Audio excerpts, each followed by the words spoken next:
Yeah, and who's been your toughest opponent? Yeah, I'd say Curtly Orense was quite tough. It's like you always see them playing on TV, but once you actually get on the field and play against them, it's like their speed and like reaction and the intensity to things is just like really high. One of the lessons that you've learned from rugby. Never give up or get comfortable.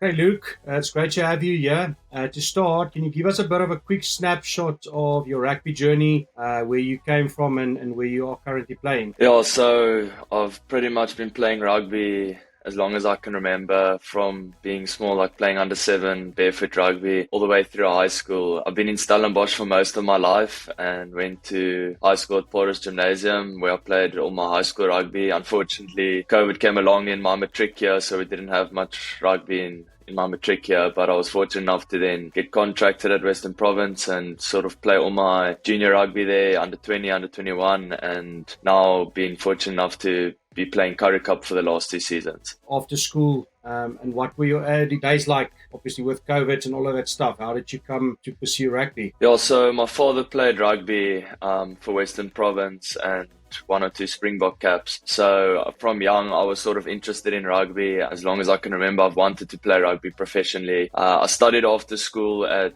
Marty's and now currently at UCT, just to sort of give myself options. Didn't want to just pursue rugby fully with having nothing to fall back on. But yeah, from young, I've always wanted to play rugby as a career and sort of live a life on the side as well, pursuing other things. But yeah, with rugby being my main goal, and yeah, COVID made things tough. I was fortunate enough to, in grade 11, I played for Porter's first team already, which gave me a bit of an opportunity to get my name out there, which helped me secure a contract at Western Province. And yeah, since then, really been enjoying my rugby at Western Province. Been a childhood dream to play for them, and yeah, hopefully one day to make my debut for the Stormers as well. Okay. I mean, competition at that level at Western Province is obviously intense. I mean, how do you handle the pressure and keep your performance levels up at this moment? Yeah, I know it's always a high pressure environment and a lot of stress and everything. But one thing I must say is the players and the coaching staff have really created an environment for us at Province where they try to take a bit of pressure off of you and, remind you that you're still a human being. Your rugby isn't your whole life, and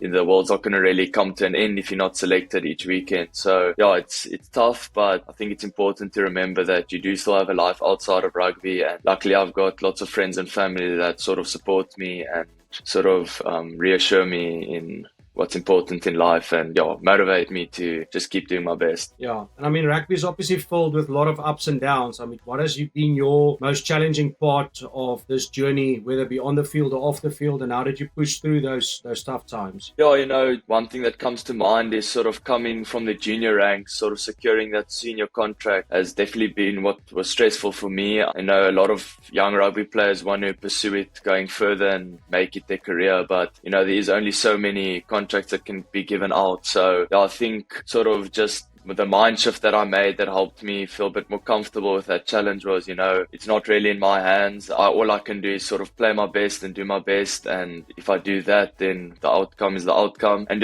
from then sort of I started playing better rugby once I took the pressure off myself and sort of just work my hardest and do my part and leave the rest to God and the coaches. And yeah, and obviously looking at the Currie Cup this season, I mean, it's been a tough one for Western Province. I mean, how is the team cohesion? I mean, what's the kind of main focus for the rest of the Currie Cup? And obviously leading up to the URC, what does your chances look like to compete in there? Yeah, so obviously a bit disappointing with our season so far, only beating the Griffins twice and losing all our other games. But the focus hasn't necessarily been so much on the results. I mean, as you can see from the team selections over the last games, there's been a lot of youngsters coming through and a lot of debuts being made and different combinations being tried. So I think the group has really grown since our first game. And I think that was one of our primary goals, is to sort of test new players, different combinations, and sort of build squad depth as well, blooding some youngsters into the Currie Cup, giving some valuable experience. And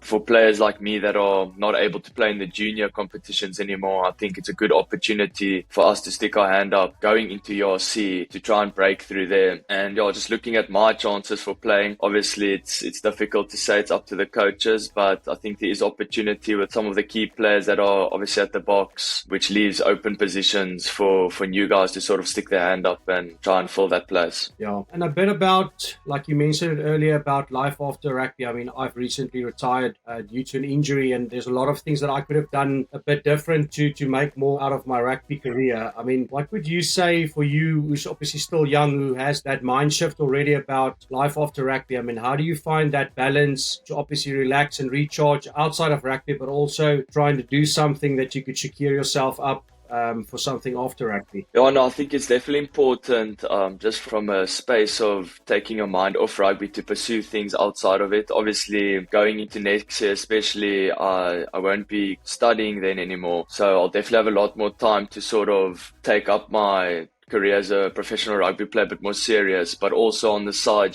sort of pursuing things that I'm interested in, trying to maybe build a business on the side or something like that, because there's definitely time in my life or in rugby players' lives to sort of do something else on the side, which just sort of keeps your mind occupied on something else, as well as setting you up for something off the rugby, because I mean, a rugby career is only so long, and it's quite tough to sort of come out of rugby into a whole new environment and try to start from scratch. So I definitely think it's valuable to sort of try and set that base for yourself, so that when you do exit your rugby career, that you have something to sort of continue working on. Yeah, 100%. And then just about your studies, I mean, what did you study those last couple of years? And is there any kind of business interests or hobbies that you're thinking of pursuing while obviously still playing rugby, which also makes it a bit hard to do something on a full time, but it's still good to have some sort of interest outside of rugby when it comes to a business venture or setting up something? Yeah, so I straight after school, I studied at Maltese for 3 years. I studied a BCom in commerce and the focal area being investment management. And now currently at UCT, I'm studying an honors, also focused on investments. So yeah, that's sort of my interest in the financial sector. But I think going forward,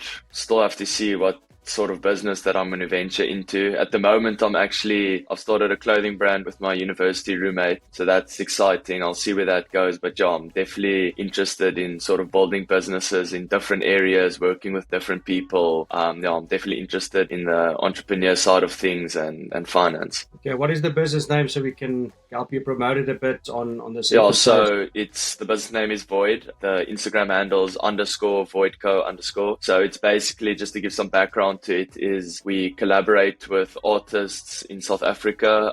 We've just recently started, but yeah, we collaborate with artists, sort of try and give them exposure, and then we embroider their designs on our hoodies, and we'll obviously expand into things like t-shirts and other clothing items, but for now we're doing hoodies, and yeah, sort of just create awareness for local artists that may not get as much exposure, and sort of share profits with them just to make it a bit more sustainable. Yeah, that's great. Well done on that. And then obviously you just mentioned that in terms of giving back. I mean, if you look at the current junior structures in South Africa and where you've come from, I mean, what are your thoughts of the current kind of state of the junior structures in South Africa? And I mean, do you think there's any improvements that could be made when it comes to kind of grassroots levels after school, even going through your matric standard 9 year when you're trying to get a contract? I mean, what was your experience like with that? Yeah, I think my experience was quite good. It's difficult to say from maybe some other perspectives, but I think things like Varsity Cup and other competitions really also create opportunity for players to sort of secure contracts if they maybe haven't been in the spotlight from school. I mean, knowing how big school rugby is in South Africa, it's sometimes difficult to sort of get your name out there if there's only a few other players that are being focused on. And in terms of the junior structures, I think over the last years, especially at Province, they've really put a lot of emphasis on the importance of it. I mean, even pulling some of those juniors now into Currie Cup to give them exposure, and then to go back down to those junior teams and sort of take charge there and lead their teams. I think one thing that is maybe could be improved is for the junior games. I know like our games weren't really televised over the last year, so I think if they could work to televising some of the junior games, it will help a lot of players to sort of get that exposure they need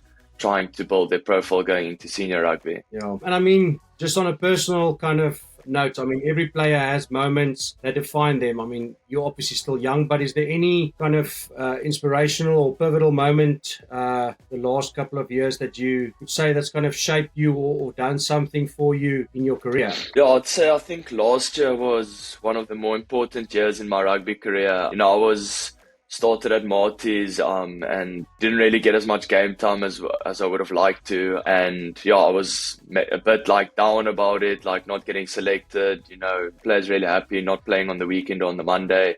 And I sort of went to Currie Cup and I got some opportunity there. And yeah, I played a few games and I played well. And last year's under-21 tournament, we were fortunate enough to go unbeaten and we won the tournament. And I sort of made that mindset switch that I spoke about earlier of sort of taking the pressure off of not trying to make a mistake or like scared to do something. And that really just helped me with my game as a whole, being almost fearless on the field and sort of just playing how I know I can. And that really just gave me confidence now leading up into this year and helping me to sort of carry on just doing what I do. Yeah. I mean, who has been your most influential person in your journey, whether it be in rugby or outside of it? And I mean, how has that impacted your life? Yeah, I'd definitely say my father, from like high school level, he'd always take the time in holidays and stuff like that, help me with different drills, and he'd be watching videos on things like how to improve your speed and work on certain skills. So yeah, he's really helped me throughout my career, sort of putting out time, always coming to watch my games and things like that, and sort of giving me advice after my games. So yeah, he's played a big role in that. And then also just my family sort of supporting me, I'm very fortunate that they all sort of live in and around close to me in Cape Town and Stellenbosch, sort of watching all of my games and just supporting me in the good times and the bad. Yeah, and I mean, rugby teaches you a lot of life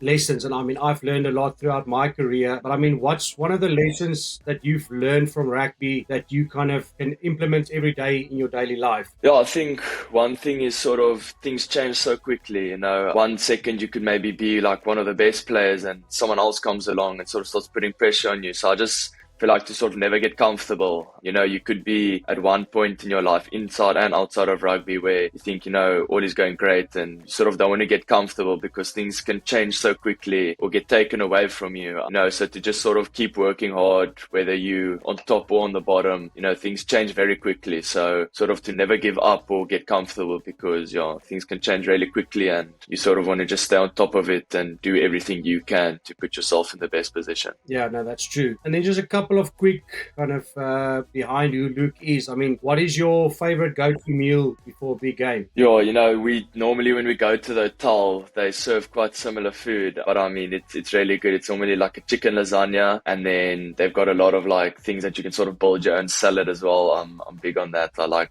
a nice salad, something fresh. And then they've got like this roast, like beef as well. So yeah, any protein really is a good go-to before the games, and then a coffee as well. Yeah, and who's been your toughest opponent the last season or two? Ooh, that's a tough question. If I had to just sort of think off the cuff, I remember last year when we played the Bulls, they played quite a few of their top players like Currie Cup, Marco van Staden, those type of guys. And yeah, I'd say Currie Cup was quite tough. It's like you always see them playing on TV, but once you actually get on the field and play against them, it's like their speed and like reaction and the intensity to things is just like really high. So I'd say, thinking back to it, I think that Bulls game, players like Currie and like Marco van Staden would probably be the toughest guys. Any hidden talents or surprising hobbies that you have that you can share with the fans? Yeah, I guess one thing that comes to mind is I DJ a little bit. At the end of my matric and COVID, I sort of bought myself some small decks and sort of playing around with it, and then through university played at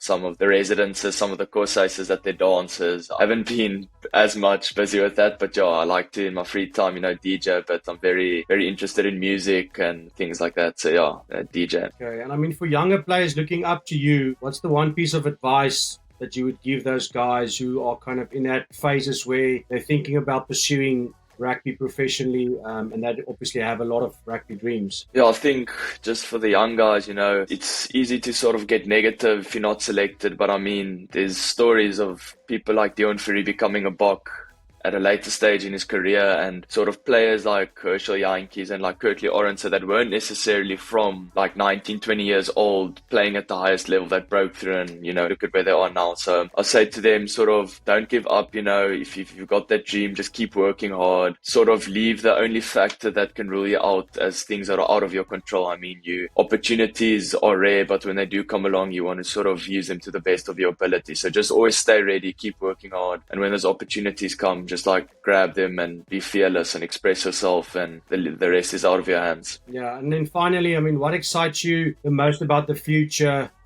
in rugby and beyond? Yeah, I think over the last few years, rugby's really been growing, getting a lot of media coverage across the world. It's growing a lot. So yeah, I'm excited to the things that are coming to rugby, things like Stormers now that have recently become privately owned and things like that. Yeah, I think everything's growing. It's very exciting. I think different competitions that are coming into play, it's really growing sport. I mean, if you look at things like it's rugby compared to football, still extremely small, but I think even if it can grow to just a slightly bigger share of how football is perceived around the world, it's really exciting for players to play at different competitions and sort of give more opportunities for players to play at different places. So yeah, I'm just excited for how the sport's growing and sort of the opportunities that are coming along with it. Great. And then any of the guys watching, obviously, the episode, I mean, where can guys find you on social media? Yeah, so mainly on Instagram. You can find me at Luke the Burger is my Instagram handle. I am also on Twitter and things like that, but yeah, mainly on Instagram. Okay, thanks, Luke. Appreciate taking the time today, and thank you for chatting with us. No, thanks, Ronaldo. It was great having a chat with you. I hope you enjoy the rest of your day as well.